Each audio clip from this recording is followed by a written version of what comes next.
turiko turakurikirana urukino ruriko rurabera hano ku ipine ni muri komine Mubimbi ruhuza umugwi Emmanuel FC wa Eglise Emmanuel yo kumuberure ikomoka kuri Eglise Emmanuel yo mu Rushubi nayo yo mu Rushubi ikaba ikomoka kuri Eglise Emmanuel yo mu Kigobe nuko rero umupira uracafiswe na Emmanuel Pine barakirevya Elifaze baratanzira Elifaze arateye neza umukinyi muremure cyane ahereje nyishu nimero ya mbere arateye umupira yagira kanairuka cyane arateye umupira ufashwe na Matudi rero muri Eglise Emmanuel nimero 17 ahereje mugenzi wiwe na mapasa ariko araheza Modeste arahereje uyu mukinyi rero araswata cyane gose mugabo umupira uracafiswe na Emmanuel FC turacari kumugwi Emmanuel FC bariko raduga bahana bukebuke ahanye Modeste arinjiye ariko igitsindo kigijwe n'umugwi Emmanuel mukinyi sindamubona neza umukinyi inzize wariwe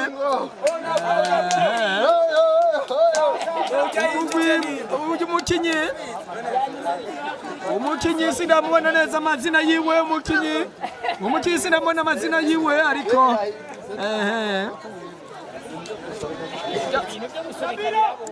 niwe ajije kwinjiza igitsindo kigira kabiri cy'umugwi Emmanuel ibona yuko bariko baragerageza gusatira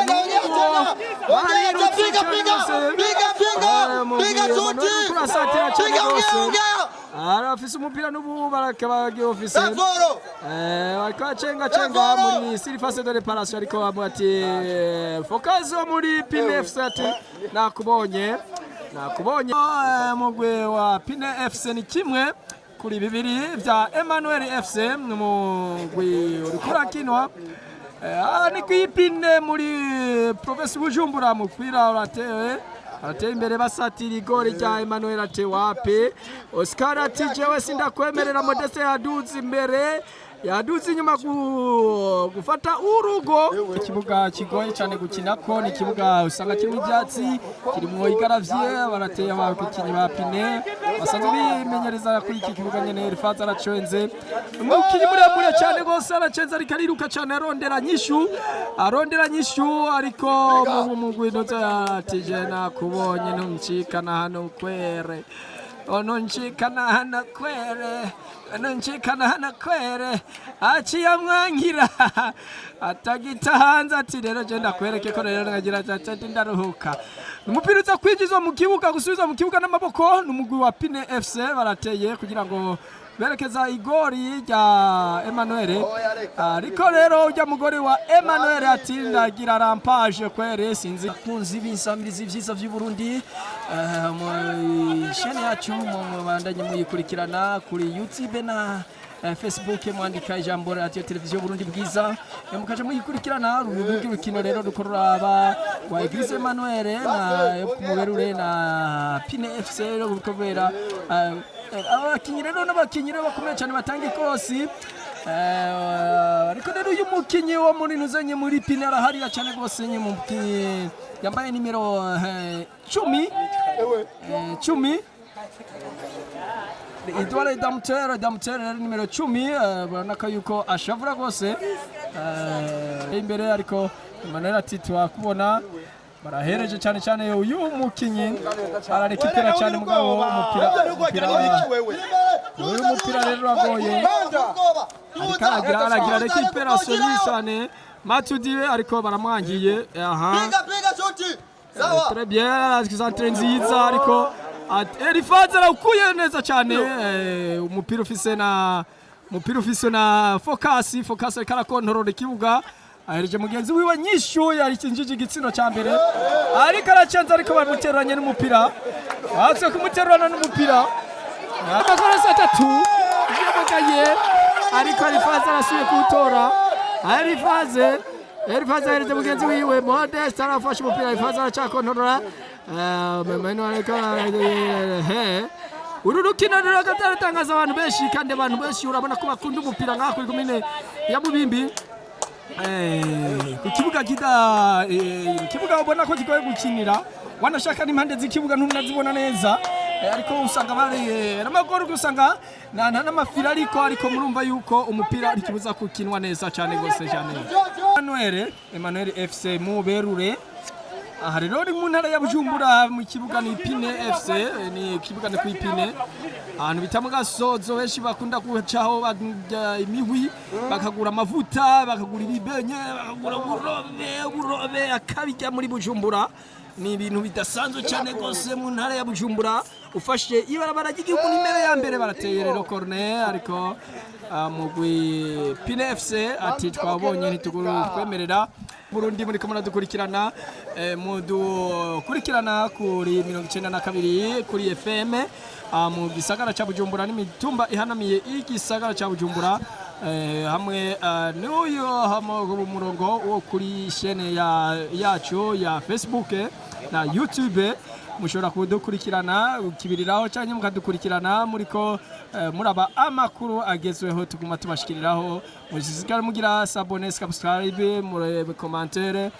agapira gatonyi gose umugore wa Pine atinda gatonyi ataka koko ni ubusa iwanje kosa ama mugwi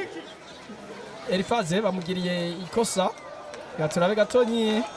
nababwiye ko urukino rukomeye cyane kuko ruriko ruhagarikirwa n'umuhagarikizi umwe biragoye gutahura habose ngaho ahandi hari abahagarikizi barenga batanu ariko wewe arabibona byose kandi abantu bagakina neza bagahanahana umupira neza birakomeye cyane ati Kagonga ati nanjye nawe utoye umupira ati ndaguhereza kwa Harida Mutera ati aratera marobingi umenga no mwana rero umenga mukuraba n'inzoka abita Kagongeste ati naho rero bigenze uko jewe ntumbaze jewe ndacariga tino inyuma ya busa irakora Elifaze aratera n'umupira n'umutwe kwa araririye inshuti y'isho igitsindo kigira kabiri cy'umugwi Pine igitsindo kigira kabiri cy'umugwi Pine igitsindo kigira kabiri cy'umugwi Pine cy'igitwe uyu mwana aratangaje igitsindo ni bibiri ku bindi uyu mwana aratangaje ni umwana muto cyane yitwa Inyishu muramubona nyene ariko araza kaguma gafise morale Inyishu igitsindo kigira kabiri cy'umugwi Pine urukino rero rashushe kwa maradiyo ari araugaruye igitsindo kigira gatatu cy'umugwi Pine FC induru yuzuye ikibuga abafana bari basinziriye ba Pine FC buzuye ikibuga menya budatanga impande tani n'umupolisi cyangwa n'umwe wese ahari buzuye ikibuga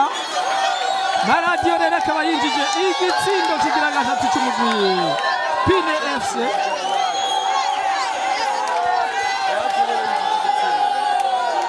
nakosi maradiyo ni Boaze akaba ariwe Boaze yakwimenyereza muri abakade ba Waspas ikiri Ruyange FC urabona yuko ibitsindo bitatu kuri kimwe ku bitsindo bitatu kuri bibiri ibitsindo bitatu bya Pine FC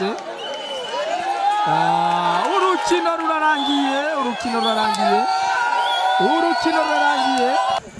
bakunzi bimbonesha kure y'ivyiza vy'Uburundi RTBB radio televiziyo Burundi bwiza mudukurikirana kuri Facebook YouTube mugadukurikirana ku samirizi y'ivyiza vy'Uburundi isamirana kuri 92 n'ibice bitandatu mu kiya cimboni misozi ihanamiye igisagara ca Bujumbura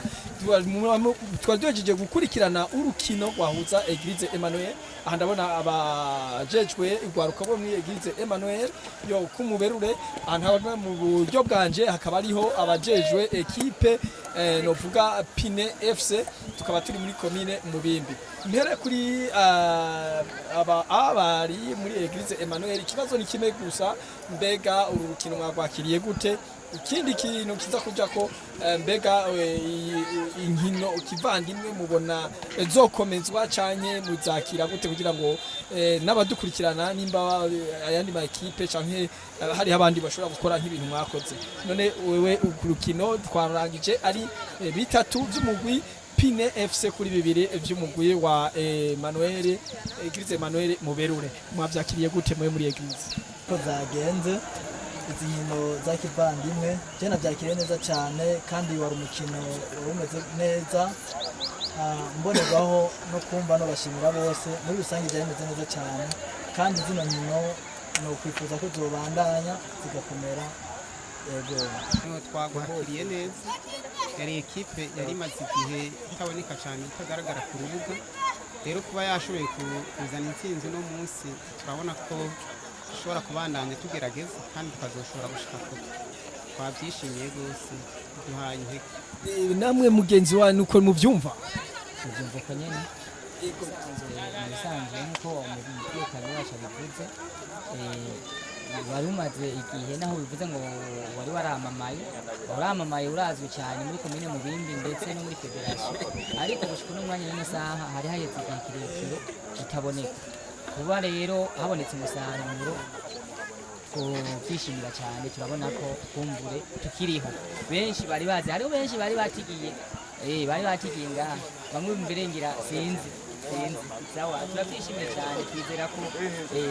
aba bari batunganije ibi bintu bubandanya bitunganya kandi ntibadushire inyuma bazobamenye ko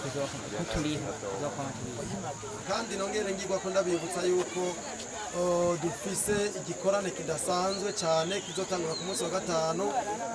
igerekezo ya 22 kizobera muri commune Sare